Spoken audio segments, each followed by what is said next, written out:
चंडीगढ़ में आफत आई हुई। चंडीगढ़ में 2020 में निजीकरण का टेंडर हुआ था। आज पूर्वांचल और दक्षिणांचल के निगमों को घाटे के नाम पर बेचने की बात की जा रही है। आपको मालूम है कि चंडीगढ़ मुनाफे में है।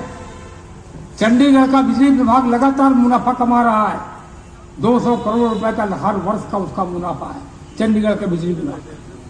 और जो रिजर्व प्राइस रखी गई थी उसको बेचने की मुनाफा है 1 साल का, उसको बेचने की रिजर्व प्राइस रखी गई थी 174 करोड़ रुपए।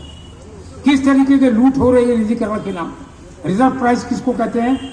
यह बिल्डिंग है सामने।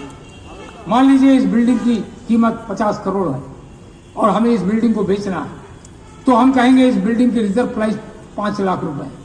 अगर हम कहेंगे 5 लाख रुपए रिजर्व प्राइस है तो बोली लगेगी 7 लाख 8 लाख, इतने में बिक जाएगी ये बिल्डिंग।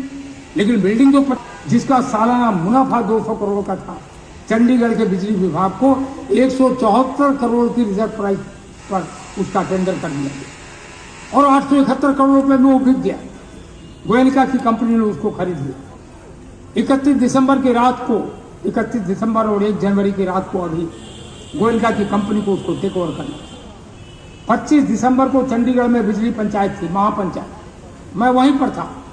चंडीगढ़ में 500 बिजली के कर्मचारी हैं, 560 कर्मचारी आउटसोर्स के हैं, कुल 1060 कर्मचारी हैं। वह डटे हुए हैं।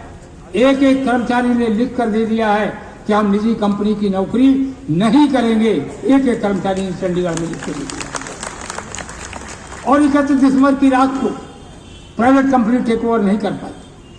रात को 12 बजे कड़ाके की ठंड में 1000 कर्मचारी विद्युत विभाग के गेट पर खड़े हुए थे। उन्होंने कहा हमारी लाश के ऊपर से गुजरना होगा अगर चंडीगढ़ का निजीकरण होना है।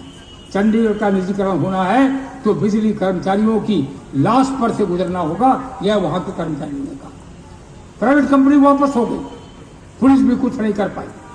फिलहाल प्राइवेट कंपनी ने 1 महीने अपना टेक ओवर करने का टाइम बढ़ा दिया। लेकिन यह उदाहरण कानपुर में हो चुका। कानपुर में टेंडर हुआ था।